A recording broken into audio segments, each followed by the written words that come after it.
Hello viewers, আসসালামু আলাইকুম। Welcome to new blogs. আশা করি পরিমাণে ভালো আছেন। তো আজকে সবাইকে ঈদুল আজহার শুভেচ্ছা জানাই গোটা দেশবাসীকে, আমার ফ্যান ফলোয়ার যারা আছেন দেশের বাইরে এবং ভিতরে। আজকে আমি দিনাজপুরের সর্ববৃহৎ মাঠ ময়দান, সেটা হলো গড়েশাট মাঠ ময়দানে নামাজ পড়তে আসছি। এখানে অসংখ্য লোকের সমাগম। তো আজকে আপনাদেরকে পুরো ভিডিওটা দেখাবো, এখানে কিভাবে নামাজ কালাম পড়ানো হচ্ছে এবং কী কী সিকিউরিটি গার্ড রয়েছে এবং মাঠটি সম্পর্কে আপনাদের পরিচয় করাবো। তো পুরো ভিডিওটা দেখার চেষ্টা করবেন।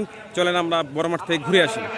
ইসমাঈল আলাইহিস সালাম বলেছিলেন, হে আমার পিতা, আশা করা যায় আপনি আমাকে ধৈর্যশীলদের ভিতরে পাবেন, মানে যখন জবাই করবেন। দেখা পাচ্ছেন আমার পিছনে, এই যে গড়েশাট মাঠ ময়দান পিছনে আছি। এখন সবাই আমরা বসে আছি, খুতবা শোনাচ্ছে। এখন আমরা নামাজ পড়ার উদ্দেশ্যে রওনা দিব। আর এই যে পিছনে দেখেন, আমার পিছনে চারিদিকে মাঠটা সম্পর্কে আমরা জানালাম, প্রচুর রোদ।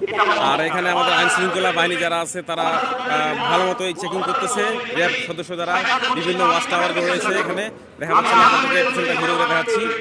এই দেখেন আপনাদের ঘুরে, আমি আমার পিছনে ইবাদত করবে, সে আল্লাহর সাথে শিরিক করে মুশরিক হয়ে যাবে। তাহলে ইবাদত কার জন্য হবে? আর আমরা কোরবানি করব খাওয়ার জন্য না, মানুষকে দেওয়ার জন্য। আপনি তো গরু প্রতিদিন খান, 800 টাকা কেজিতে যারা খেতে পারে না। এখন আমরা সবাই দাঁড়ায় যাবো এখন কাতারের সাথে। এখন নামাজ পড়া শুরু করবো। দেখতে পাচ্ছেন সবাই এখন দাঁড়াচ্ছে, আমিও দাঁড়িয়ে গেছি। একটু পরে আমাদের জামাত শুরু হবে। তো দেখতে পাচ্ছেন লোকজন সব দাঁড়িয়ে গেছে প্রায়, দেখেন সবাই দাঁড়িয়ে গেছে। এখন আমরা জামাত শুরু করবো, আর কিছুক্ষণের মধ্যে আমাদের নামাজ শুরু হবে। সবাই আমাদের দোয়া করবেন।